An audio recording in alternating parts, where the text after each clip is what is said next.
First story is titled, Am I the a-hole for telling my wife that if she doesn't want me in the delivery room, she can find someone else to drive her to the hospital? I can add more information if people need or want it, but I'll try to only include what I think is relevant. My wife is pregnant and has told me that she wants her sister in the delivery room. She is only allowed one person, so this means I'm out and won't be with her when she gives birth to our baby. It would be an understatement to say that I was disappointed, crushed, hurt, etc. when she told me this is what she was thinking.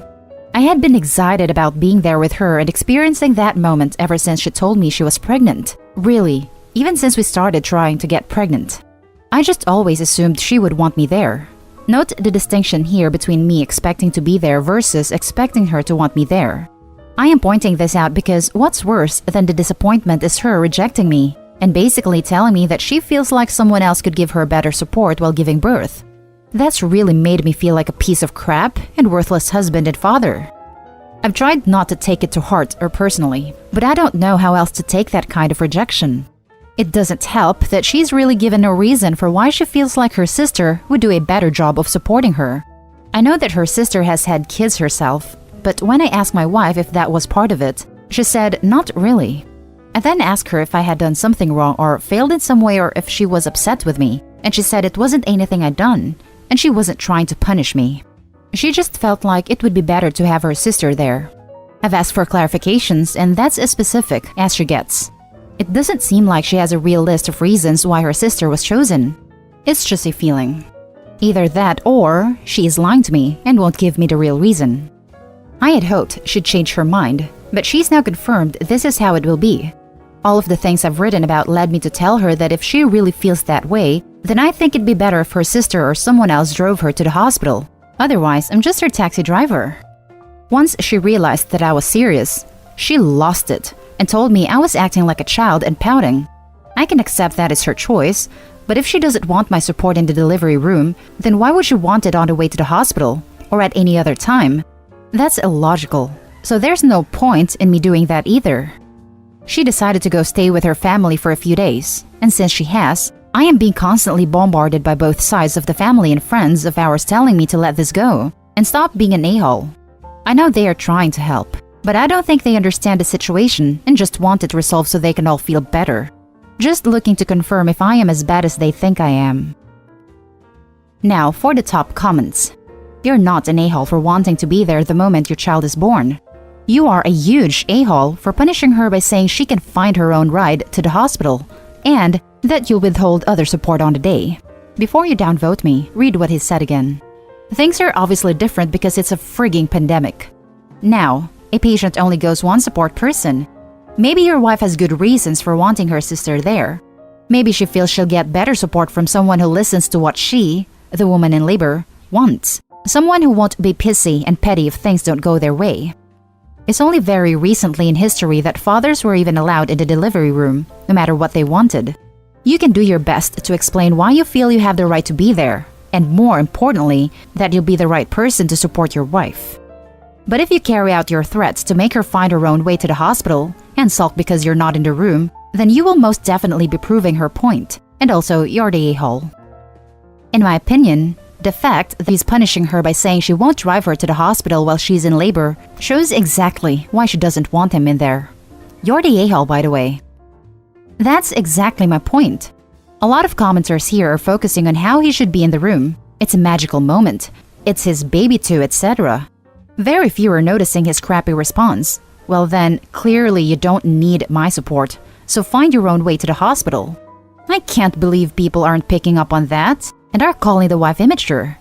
The way to support a woman in labor is by asking what she wants and doing your best to make it happen, not by being a pissy baby before the actual baby shows up, in my humble opinion. I would be deeply and forgivably hurt if I were in his shoes. Sometimes we don't give the best reactions to that type of hurt. But you are not the one pushing a baby out of your birth canal. The husband's desire to be there is 100% understandable.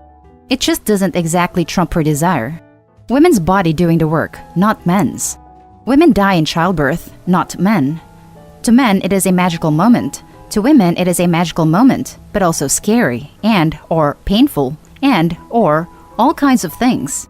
So why can't you let her make that decision after carefully explaining why you want to be there and how you feel? You're the a-hole. Women still die giving birth. Regularly. This is a dangerous task. She decided who she wants there. Perhaps because she thinks you'll be more focused on your feelings than her health. Given your response to her choice, I can see why she'd feel that way. You might find yourself divorced if you keep this up.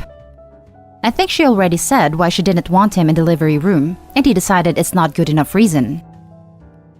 Edit. I appreciate the comments, even the ones that were harsh. But as it turns out, this post is moot. After talking with some of you last night, I reached out to my wife this morning about the state of things in our relationship. Mostly, I wanted to know if she was planning to come home anytime soon. She said that she wasn't, as I had suspected. She confirmed what I'd guess, which is that she has no plans to come back anytime soon, so someone in her family will be driving her anyway. I'm not really upset by that. I still feel it's for the best, and I think she does too. We'll see what happens after the baby is born, but I don't think it's likely we'll stay together. And given our differences and differing views on marriage, that may be for the best anyway. I feel like our relationship has run its course and we're not a good fit for each other. I had already contacted a divorce attorney just to discuss a possible separation and things I might need to do to prepare for divorce. So I'll go ahead and start making plans assuming we're divorcing. I probably will end up doing a paternity test so I can confirm the baby is actually mine, since some of you are saying you don't believe it is. Now for the next story. Am I the a-hole for leaving the hospital while my wife was in labor? So, my wife sometimes likes to choose her mom over me when her mom gets all upset. I guess she doesn't like to see her mom sad, even though you can tell she is faking it. Like when we were going to go on a relaxing date, she canceled it because her mom wanted to go to the mall with our firstborn. And when my wife said she had plans, her mom sobbed crocodile tears, and she went and said we can do the date later. Well, we didn't go on that date till 2 months later, because I didn't have days to take off when she was off. This is one example.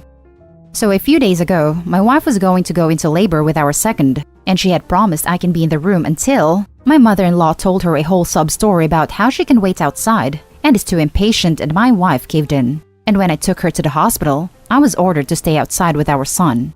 Now at this point, I felt very upset and angry, so I called my sister and asked if me and my son could stay over for a day, and she said yes. So I left with my son, went to the house, got some clothes, and left. I texted my wife that I'm staying over with my sister with my son and that we can talk after she feels better. After that, I talked to my sister about it while my son was hanging out with his cousin, and then my wife texted me saying what was going on. So I told her about how I feel upset that she keeps choosing her mom over me, and that when she feels better, we can talk about it further. She understood, and so for the past 2 days when I'm not at the house, my mother-in-law is there to help, and when I'm there, I just do all the normal stuff and some housework. I was starting to wonder if I am an A, because my wife looks upset and I just feel bad.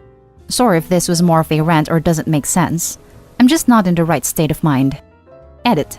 A lot of people ask for an edit, so here it is. 1. No, I was not in the waiting room. I was outside in the car with my 4-year-old son. 2. We had discussed that I would be in the room for a while, even right before we went to the hospital. I had only found out I wasn't allowed in after the doctors asked who my wife wanted, and mother-in-law pleaded to be in, and my wife chose her. Now for the top comments. Not the a-hole. It's not your mother-in-law's kid, it's yours. She's acting like an entitled psycho grandma, and it's embarrassing. You missed the birth of your second child, because your mother-in-law guilt trips your wife like it's going out of style. I hope you and your wife work through this. Yeah, I would suggest some boundaries and some couples counseling ASAP, OP. This is only going to get worse as your wife goes through the postpartum phase. I would not delay. Good luck. Not the a-hole. Not the a-hole. But this is a weird family dynamic, it seems. You just missed the birth of your child and you guys are tiptoeing around it. I would be livid if I was you. I just don't want to blow up at my wife, especially because she is still recovering. Everyone sucks here. Your mother-in-law sucks for being manipulative and having no boundaries. Your wife sucks for kicking you out of the labor and delivery room. But you suck more for taking your valid stand at the worst possible time. Your wife never should have chosen her mother over you, especially not then.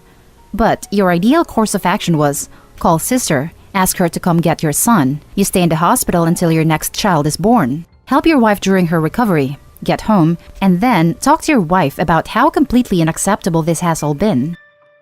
You know, there is this virus COVID. Ever heard of it? You can't just stay in the hospital waiting right now. Now for the last story.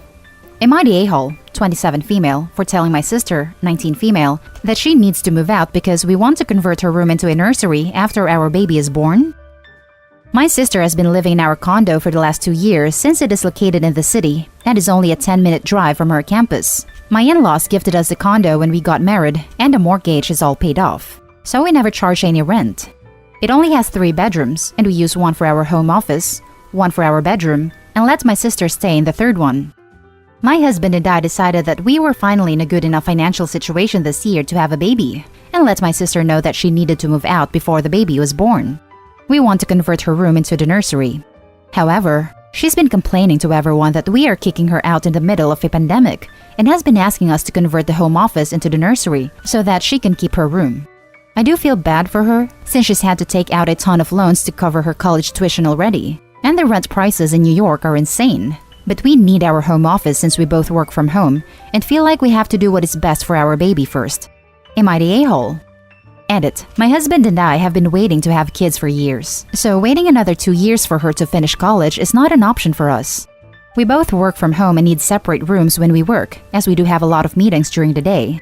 We never promised my sister that she could stay with us all 4 years of her college. But since we had the space and she asked, we were fine with her staying. Starting a family is the most important thing to us right now, and I have to put my husband in our family plans before my sister. I will definitely be helping my sister with her apartment hunting though. Not the a-hole. You're not even pregnant yet, so hardly kicking her out. You've given her plenty of time to get organized, save up to move, etc. However, if the pandemic is still very serious at the time the baby is expected, and she hasn't been able to find anywhere, it would be good if you let her stay until things clear up and she can move safely.